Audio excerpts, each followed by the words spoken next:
Maintenant, je vais vous présenter donc, comment on effectue les calculs pour une série statistique. C'est une Casio du type 35+. Donc, on va faire des statistiques, donc on se met dans le menu statistiques. On utilise les flèches, voilà, statistiques, on fait entrer. Donc, de la même façon que pour la TI, hein, on a des listes qui apparaissent. Là, ici, elles sont vides. Hein. Si elles sont pleines, bah, faut les effacer.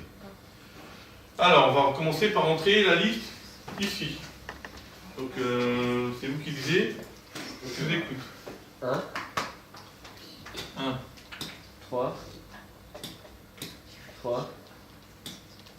5, 10, 11, 13. Voilà. Donc, on a entré la liste des valeurs. Et ensuite, donc, on va demander à la calculatrice d'effectuer les calculs.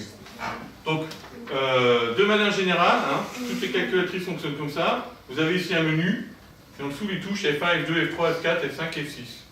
D'accord? Ici, vous avez calcul, c'est en dessous, c'est au-dessus de la touche F2. Donc, pour demander un calcul, on fait F2. On regarde dans 7 si la calculatrice est bien configurée. Alors ici, la calculatrice dit que pour une variable, la liste des valeurs des caractères est dans liste 1, d'accord? Et elle dit ici que pour chaque valeur, la fréquence ou l'effectif, c'est 1. Donc c'est exactement ce qu'on a ici pour ce tableau-là. D'accord? Donc, on va sortir du menu en faisant Exit, puis ensuite on va demander le calcul en faisant donc, un var F1. Et on obtient ici donc la valeur moyenne, comme tout à l'heure. L'effectif total, 14. Et si on utilise les flèches pour aller vers le bas, on a le minimum, le premier quartile, le troisième quartile, la valeur médiane et le maximum. D'accord? Puis et d'autres valeurs, mais qui ne servent pas pour la seconde, qui serviront en terminale ou en première. Bien. Donc voilà pour la première série. Maintenant, on va rentrer les valeurs pour la deuxième série statistique, qui est ici. Donc on va revenir en faisant exit sur les listes et on va entrer les valeurs donc, des caractères donc, dans liste 2 et l'effectif dans liste 3. D'accord? Alors je vous écoute.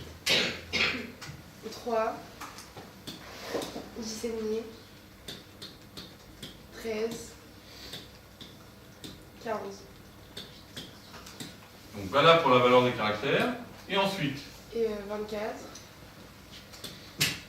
38,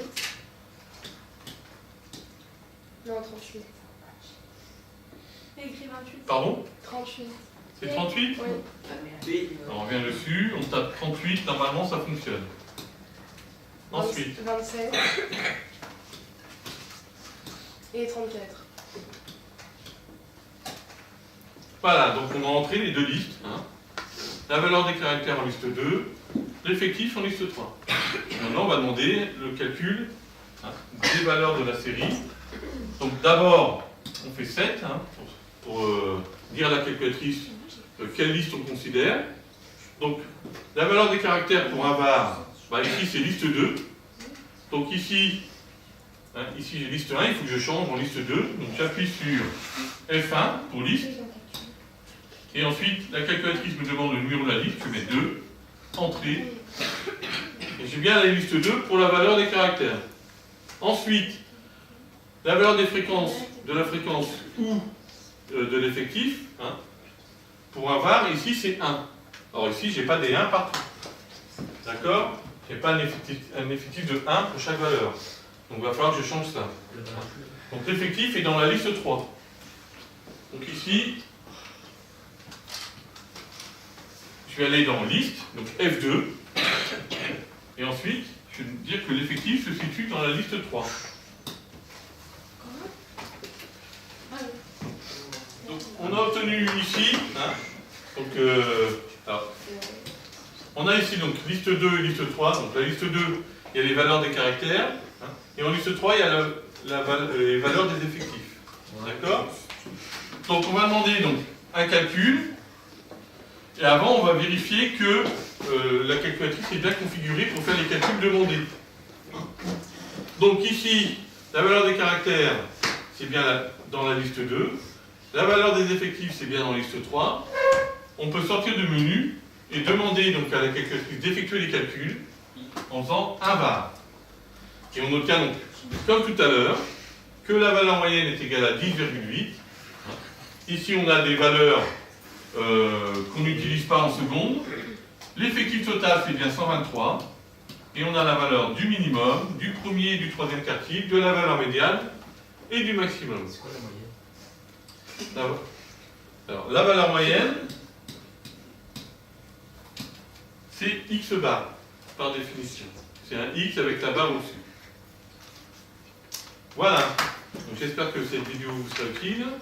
Et n'oubliez pas, hein, une calculatrice, elle obéit exactement aux ordres que vous donnez. Donc si vous donnez, ça a pour conséquence que si vous donnez les ordres, des ordres qui sont contraires, ou alors qui ne sont pas adéquats, et bien la calculatrice va faire soit renvoyer un message d'erreur, soit ne pas faire les calculs demandés.